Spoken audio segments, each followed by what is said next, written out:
दोस्तों, भारत के सबसे एम्बेसी प्रोजेक्ट कूसा पर सबसे बड़ी खबर सामने आ चुकी है और यकीन मानिए ये खबर सुनकर आप खुशी से झूम उठेंगे।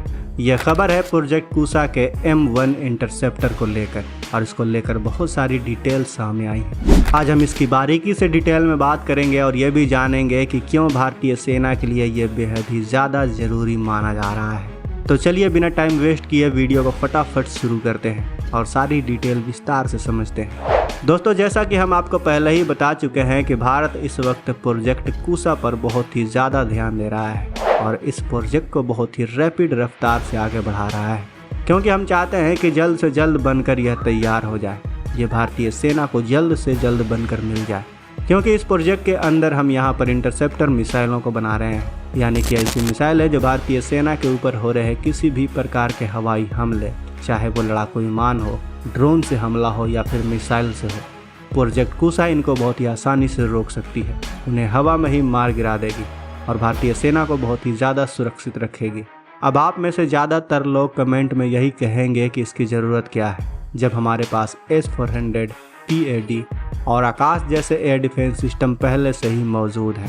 हम तो ऑलरेडी कई प्रकार का surface to air missile defence system ready कर चुके हैं और कई को रेडी कर भी रहे हैं। तो ऐसा में एक नया प्रोजेक्ट लाकर नई इंटरसेप्ट मिसाइल बनाने का क्या तुक है। तो आपको बता दें कि जो यह प्रोजेक्ट कूसा के अंदर इंटरसेप्ट मिसाइल बन रही हैं, यह इजराइल के MRSAM पर बेस्ड होंगी और इसका फ़ायदा यह मिलेगा कि अभी जो हमारे पास एयर डिफेंस सिस्टम है वह मिसाइलों के खिलाफ शानदार है, वह दुश्मन के लड़ाकू विमानों के खिलाफ भी शानदार है। यहाँ तक कि जो बड़े बड़े ड्रोन्स होते हैं उनके ऊपर भी बहुत अच्छे से टारगेट कर सकते हैं। लेकिन जैसा कि हमने पिछले 3 से 4 सालों में देखा है कि चाहे यूक्रेन युद्ध हो, आर्मेनिया युद्ध हो या फिर इजराइल हमास का युद्ध, तीनों ही युद्ध में हमने देखा है कि जो कमज़ोर पक्ष है वो छोटे छोटे ड्रोन और छोटे छोटे रॉकेट का इस्तेमाल करता है।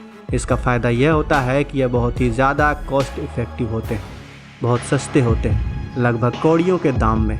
इसके ऊपर से जो इनकी किलिंग है और टारगेटिंग की क्षमता है वो बहुत ही ज़्यादा हाई रहती है, क्योंकि चाहे दुनिया का कोई भी कितना भी एडवांस एयर डिफेंस सिस्टम क्यों ना हो, इसके इतने छोटे साइज होने की वजह से लगभग 50% टाइम चूक जाते हैं इन्हें ट्रैक करने में। और अगर इन्हें ट्रैक कर भी लिया जाए तो इंटरसेप्टर मिसाइल इनके छोटे साइज होने की वजह से प्रॉपरली इन्हें टारगेट नहीं कर पाती हैं और इसीलिए बहुत ही छोटे और सस्ते ड्रोन दुश्मन के इलाके में जाकर खूब तबाही मचाते हैं, वह भी बहुत ही किफ़ायती दाम में। इस बात से भारत ने भी सीख ली है, क्योंकि भारत का एक पड़ोसी है पाकिस्तान, वो पूरी तरीके से कंगाल है, ना सिर्फ जेब से बल्कि दिमाग से भी। ऐसे में ये लोग इस प्रकार के ड्रोन और रॉकेट सिस्टम की तरफ बहुत ज़्यादा अट्रैक्ट हो रहे हैं। दोस्तों, हमने कई मीडिया रिपोर्ट्स में देखा है कि पाकिस्तान तुर्की से भारी मात्रा में कई ऐसे ड्रोन खरीद रहा है। इसके अलावा चीन से भी ऐसे ड्रोन खरीद रहा है जो काफ़ी छोटे हैं, जो काफ़ी लीथल हैं।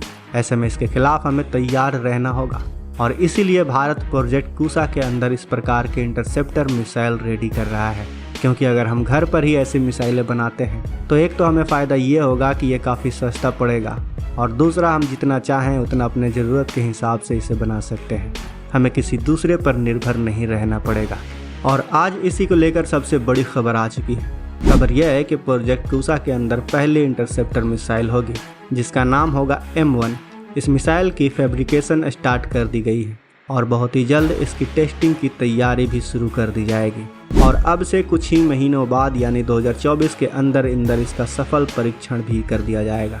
वहीं इसके साथ यह भी पता चला है कि जो इंटरसेप्टर होगी इसकी टोटल रेंज होगी लगभग 150 किलोमीटर। और जब हम इंटरसेप्टर की यहाँ पर फैब्रिकेशन पूरी तरीके से कर लेंगे और टेस्टिंग की तैयारी शुरू कर लेंगे, उसी के साथ MT2 और फिर MT3 इंटरसेप्टर की फैब्रिकेशन को भी स्टार्ट कर दिया जाएगा।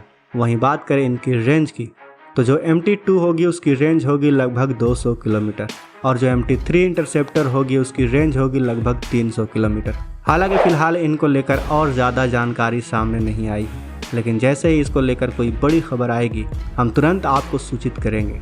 लेकिन सबसे ज़रूरी बात यह है कि यह भारत के लिए काफ़ी खुशी की खबर है, काफ़ी खुशी की बात है कि अब हम किसी दूसरे देश पर निर्भर ना होकर आत्मनिर्भर बन रहे हैं। और अब ऐसा हुआ है तो हमारे मेहनती वैज्ञानिकों की बदौलत।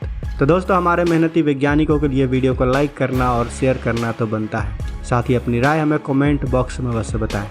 मिलते हैं अगले वीडियो में। जय हिंद, जय विज्ञान।